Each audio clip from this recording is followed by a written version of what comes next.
अस्सलामुअलैकुम व्यूवर्स, कैसे हैं आप सब लोग। उम्मीद करती हूँ खैर खैरियत से होंगे। आज बहुत दिनों के बाद मैं अपनी आज़रबाईजान सीरीज़ को फिर से कंटिन्यू करने जा रही हूँ।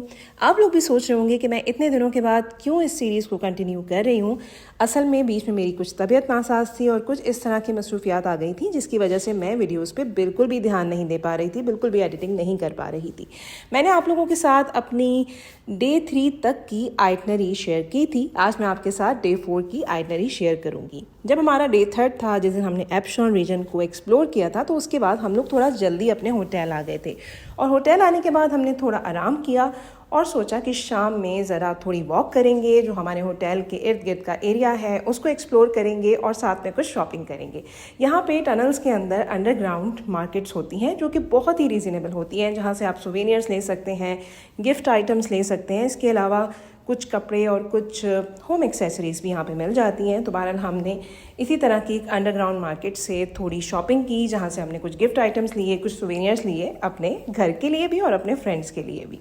टनल से निकलते साथ ही हमें एक स्टैचू नज़र आया और ये स्टैचू है हैदर अली का। हैदर अली यहाँ के मशहूर सरबराहों में से एक है और इन्होंने ही पूरे आज़रबाईजान को ट्रांसफॉर्म किया था और यहाँ का टूरिज़्म बढ़ाने में बहुत अहम किरदार अदा किया था।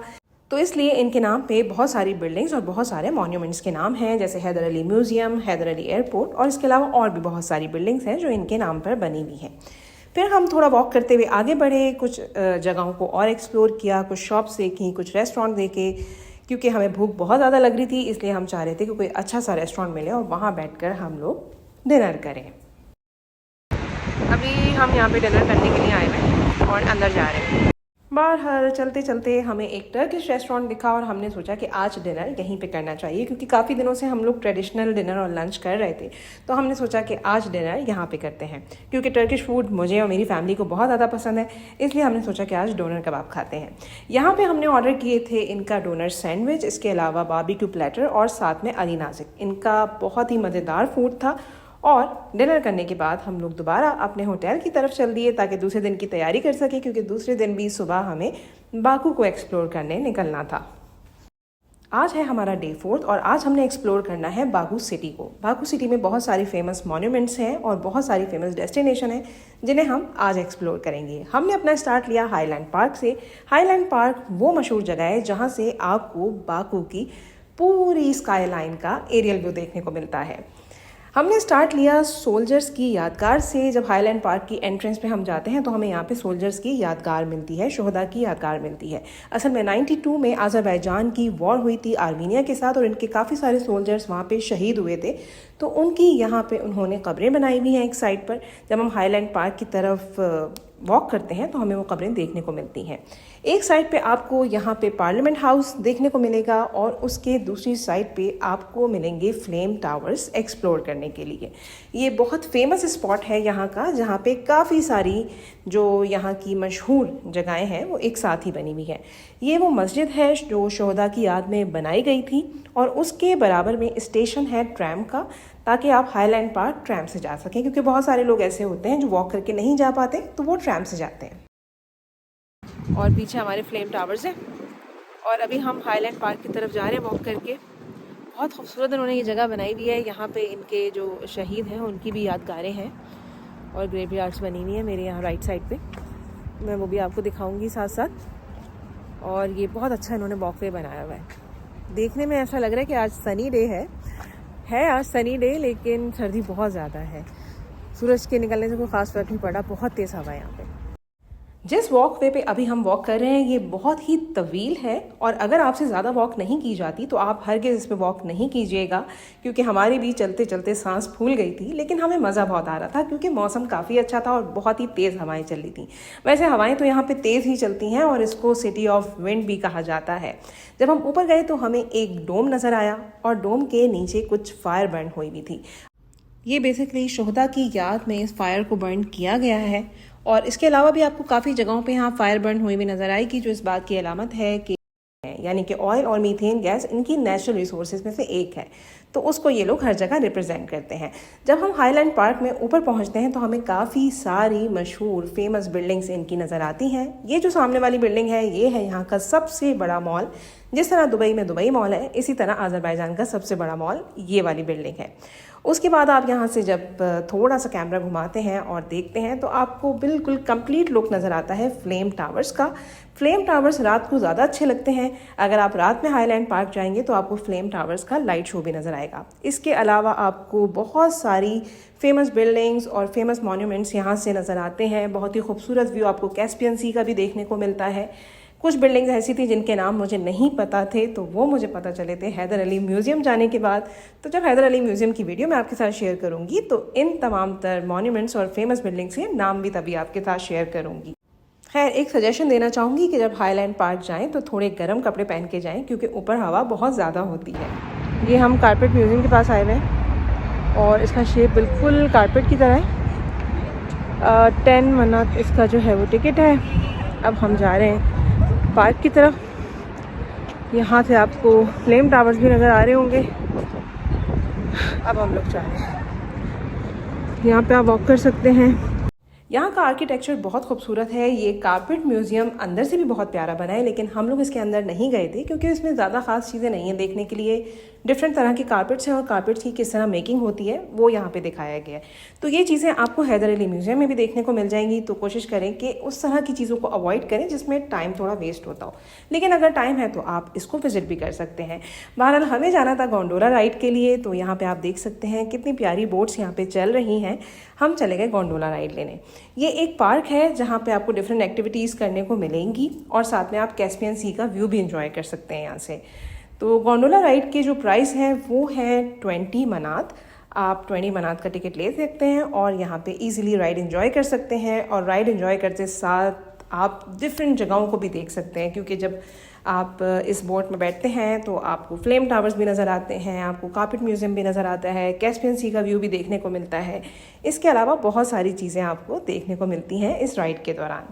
बहरहाल हमने यहाँ पे बहुत ज़्यादा एंजॉय किया और ये काफ़ी हमारा फन फिल्ड डे था। अज़रबैजान को आप मिनी यूरोप कंसिडर कर सकते हैं, क्योंकि आपको यहाँ पे काफ़ी सारी चीज़ें यूरोप इंस्पायर्ड मिलेंगी। जैसे ये राइड है, वेनिस में इस तरह की राइड्स होती हैं, और इसके अलावा और भी बहुत सारी चीज़ें हैं जो यहाँ पे यूरोप इंस्पायर्ड हैं। असल में अज़रबैजान अपना बॉर्डर यूरोप के साथ, आर्मीनिया के साथ और रशिया और ईरान के साथ शेयर करता है, इसलिए आपको यहाँ पे डिफरेंट कल्चर्स की झलक देखने को मिलेगी। गोंडोला राइड के बाद हम लोग चले गए ओल्ड सिटी की तरफ। ओल्ड सिटी भी बहुत ही खूबसूरत बना हुआ है और वहाँ पे आपको यहाँ का पुराना कल्चर और पुराना आर्किटेक्चर नज़र आएगा। ओल्ड सिटी ऑफ बाकू ना सिर्फ यहाँ की खूबसूरत बल्कि बहुत ही कदीम जगह है।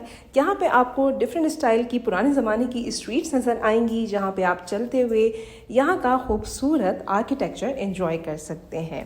इधर डिफरेंट तरह के रेस्टोरेंट भी हैं जहाँ पे ट्रेडिशनल फूड मिलता है और वेस्टर्न फूड भी मिलता है। इसके अलावा डिफरेंट शॉप्स हैं जहाँ से आप सुवेनियर्स की, कपड़ों की और चीज़ों की शॉपिंग कर सकते हैं। यहाँ आपको डिफरेंट आर्टिस्ट जो हैं वो परफॉर्म करते हुए मिलेंगे, जो म्यूज़िक परफॉर्म कर रहे होते हैं। इस जगह पे यहाँ की सबसे पुरानी ओल्ड और सबसे बड़ी जामा मस्जिद भी आपको देखने को मिलेगी, जहाँ पे जुम्मे की नमाज अदा की जाती है।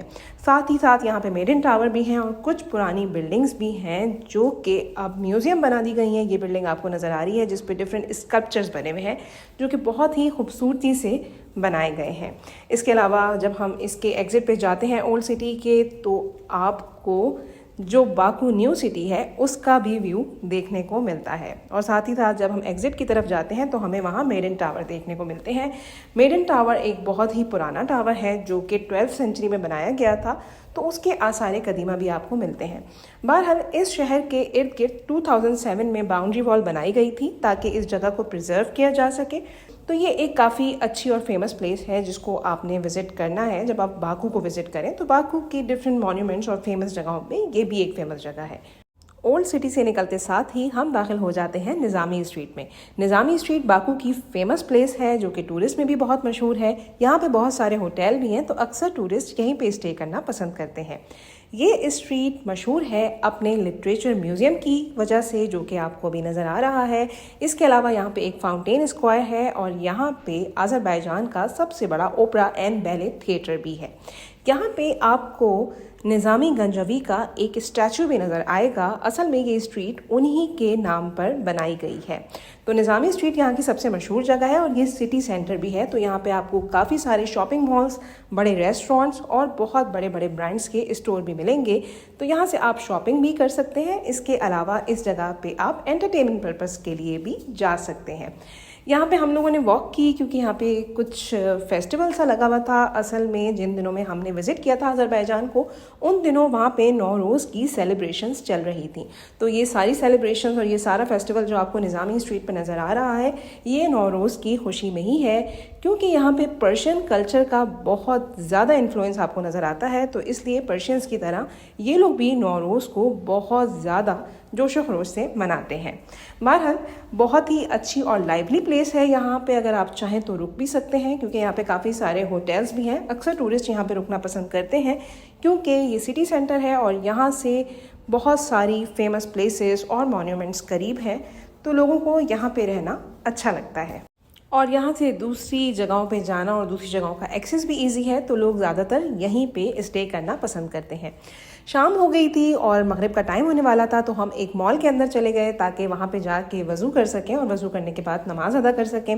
और नमाज़ अदा करने के बाद फिर हम चले गए डिनर करने के लिए। तो डिनर करने आज हम जिस जगह गए थे, एक्चुअली ये जो डिनर होता है जो टूर के बीच में आता है, वो हमारी ट्रैवलिंग एजेंसीज़ ही हमारे लिए बुक करती हैं, उन्हीं की तरफ से होता है। बेसिकली ये कॉम्प्लीमेंट्री होता है। तो आज इन लोगों ने हमारा जो डिनर अरेंज किया था वो एक टर्किश रेस्टोरेंट के अंदर किया था और ये काफ़ी अच्छा रेस्टोरेंट था, देखने में भी काफ़ी अच्छा लग रहा था। इसका एम्बियंस बहुत अच्छा था। यहाँ का ना सिर्फ एम्बियंस बल्कि यहाँ का फूड भी बहुत डिलीशियस था। इस जगह का नाम था बेरैम, जो कि एक टर्किश रेस्टोरेंट है। अगर आप अज़रबैजान का टूर करते हैं और आप टर्किश फूड एंजॉय करना चाहते हैं तो आप इस रेस्टोरेंट को विज़िट कर सकते हैं। ये मेन निज़ामी स्ट्रीट पे वाक़ई है। आज का दिन हमारा यहीं पे एंड होता है। अगर आपने एक्सप्लोर करना है हैदर अली म्यूज़ियम तो मेरी नेक्स्ट एपिसोड देखना नहीं भूलिएगा। आज के एपिसोड को यहीं ख़त्म करती हूँ। अल्लाह हाफिज़।